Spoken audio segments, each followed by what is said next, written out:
أعوذ بالله من الشيطان الرجيم. بسم الله الرحمن الرحيم. السلام علیکم ورحمۃ اللہ وبرکاتہ۔ 40 دعائیں آپ لوگوں کو پڑھ کر سنا رہا تھا اور مختصر سا ان دعاؤں کی فضیلت اہمیت بھی آپ کو بتلائی جا رہی تھی۔ چونکہ بچوں کو دعائیں یاد دلانے سے پہلے اس کی اہمیت اگر بتا دیں تو بچے اس کو پڑھنے کے عادی ہو جاتے ہیں۔ اور ایک بات ذہن میں رکھیں، ہم نے بزرگوں سے سنا ہے، بلکہ یہ عربی کا محاورہ ہے، العلم فی الصغر کالنقش فی الحجر۔ بچپن کا علم بچوں کے دماغ پہ ایسے مرتسم ہو جاتا ہے، ایسے بیٹھ جاتا ہے جیسے پتھر پر نقش بیٹھ جاتا ہے۔ آپ لوگ قبروں پہ تختیاں دیکھے ہوں گے، جو کندہ کرتے ہیں پتھر پہ، جو ہے نا، جو لکھتے ہیں، اوپر سے کلر چلے جائیں گا، سیاہی مٹ جائیں گی، لیکن وہ نقش نہیں مٹتا۔ تو اس وجہ سے بچپن ہی سے بچوں کی تربیت کی طرف توجہ دینا، تو بار بار بولتے رہیں۔ یہ دعا تو یاد کر لیتے بچے، لیکن اس کو استعمال کا طریقہ بھی بتلانا، بار بار اس کی اہمیت بتلاتے رہنا، تاکہ بچہ اس کی اہمیت کو ذہن میں رکھتے ہوئے اپنی زندگی میں اس کو عمل میں لائے، بروئے کار لائے۔ بسم اللہ الرحمن الرحیم۔ وسوسوں سے بچنے کی دعا، یہ آج کل کی بہت بڑی بیماری ہے، اس لیے کہ آج کل کی ہماری غذا صحیح نہیں ہے۔ وسوسے دو وجہ سے آتے ہیں۔ ایمان کی پختگی نہ ہو تو بھی وسوسے آتے، اور معدہ صحیح نہ ہو تو بھی وسوسے آتے۔ ایمان کی پختگی کے لیے احادیث مبارکہ میں بہت سی چیزیں بتلائے گئے۔ اس میں سے ایک چیز یہ بھی بتلائی گئی ہے کہ روزانہ کوئی بندہ صبح میں رضیت باللہ ربا وبالاسلام دینا وبمحمد صلی اللہ علیہ وسلم رسولا نبیا، اگر 3 مرتبہ یہ پڑھے تو اس کا ایمان مضبوط رہتا ہے۔ اور آپ کو شروع میں بتلائے 5 کلمے جو یاد دلاتے ہیں بچوں کو، ان کو یہ بولنا کہ یہ روزانہ پڑھتے رہو، اس سے ایمان تازہ رہتا۔ ایمان مضبوط ہو تو وسوسے کم آتے ہیں۔ وسوسے ایک ہی چیز کے نہیں، مختلف وسوسے آتے، بلکہ احادیث مبارکہ میں آئے ہیں کہ صحابہ کرام جو ہے رسول اللہ صلی اللہ علیہ وسلم سے عرض کی کہ یا رسول اللہ، بعض اوقات ایسے وسوسے آتے کہ انسان سوچتے سوچتے سوچتے اللہ کے بارے میں بھی سوچنے لگ جاتا، ایسے وسوسے آتے ہیں۔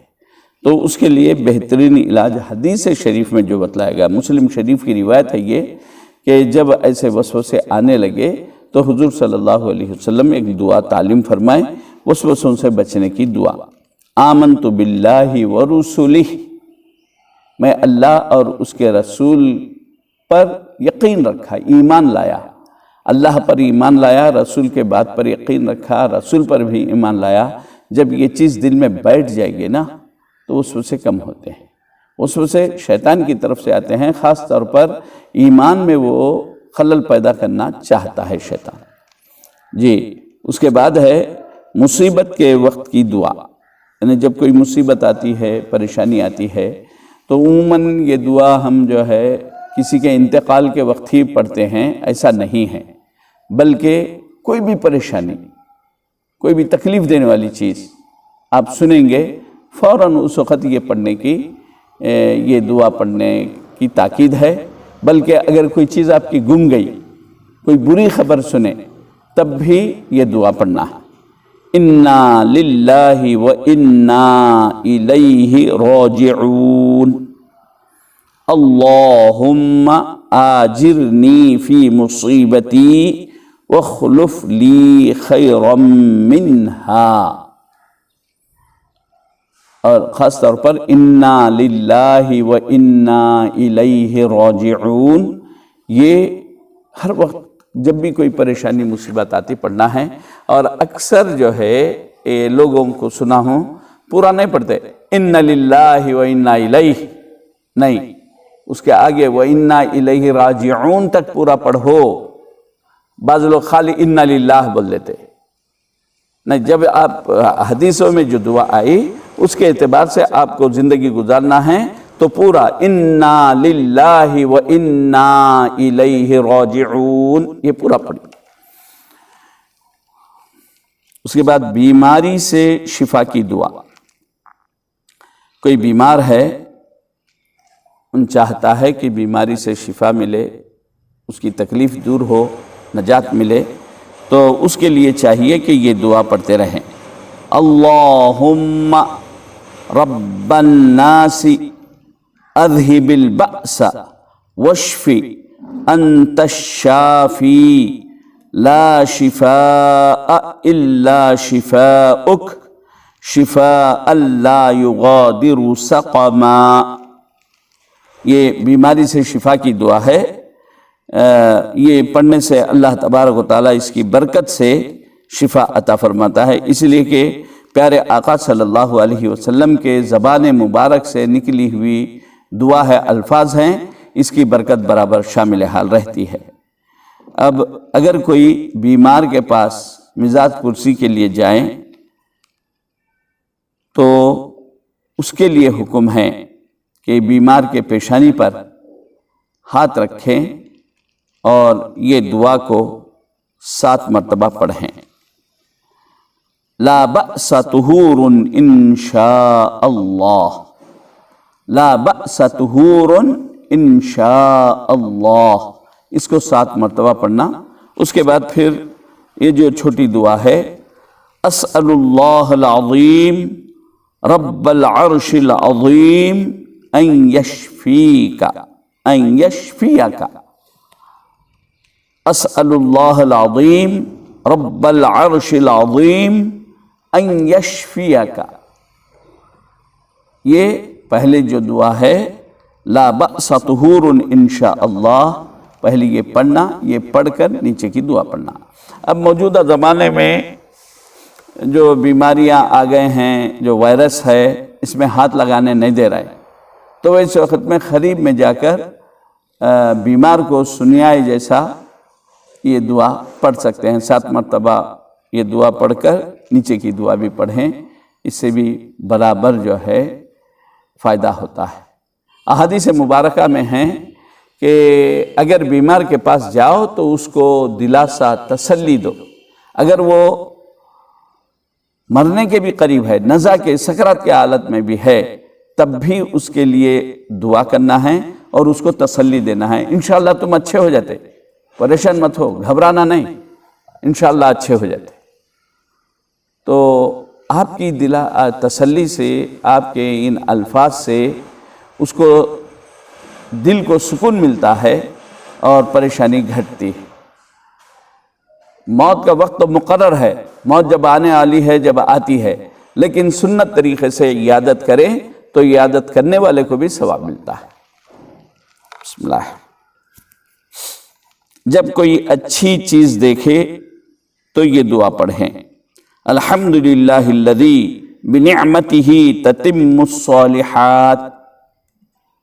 کوئی بھی اچھی چیز، چاہے اچھا منظر دیکھیں، پھولیں دیکھیں، یا کوئی اچھی چیز دیکھیں، اچھا آپ کو، آپ کے دل کو جو چیز لبھاتی ہے، پسند آتی ہے، ویسے وقت میں سب سے پہلے اللہ کی حمد کرنا، یا الحمدللہ الذی بنعمتہ تتم الصالحات۔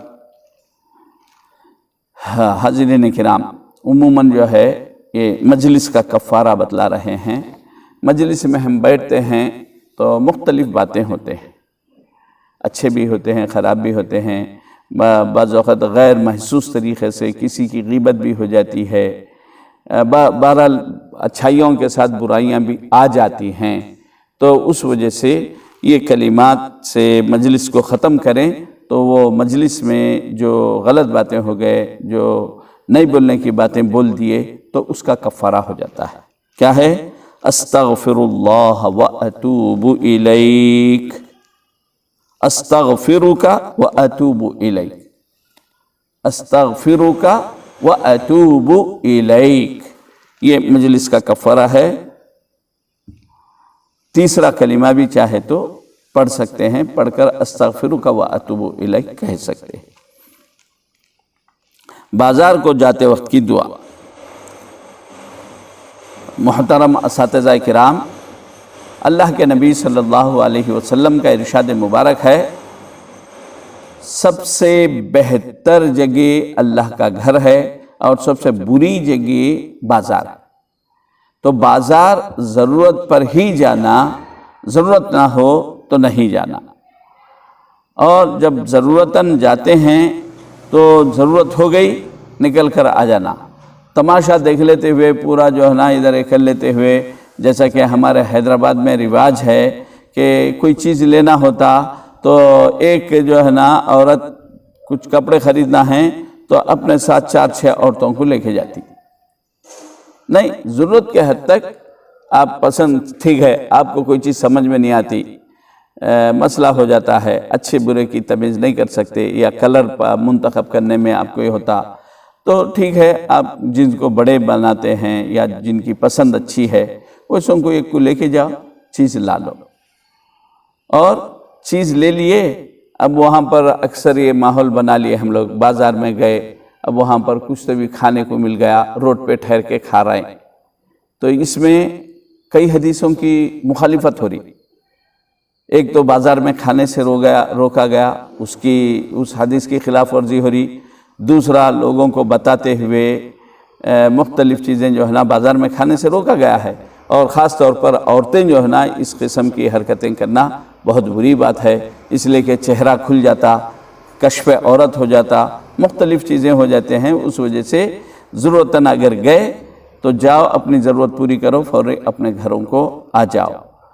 گھر، اللہ کا گھر، یہ بہترین جگہ ہے. اور بازار میں چونکہ اس لیے رسول اللہ صلی اللہ علیہ وسلم منع کیے ہیں کہ لوگ جو ہے نا لڑائی جھگڑا کرتے ہیں، جھوٹ بولتے ہیں اپنے کاروبار میں، اور دھوکہ دیتے ہیں، غلط یعنی قسمیں کھاتے ہیں.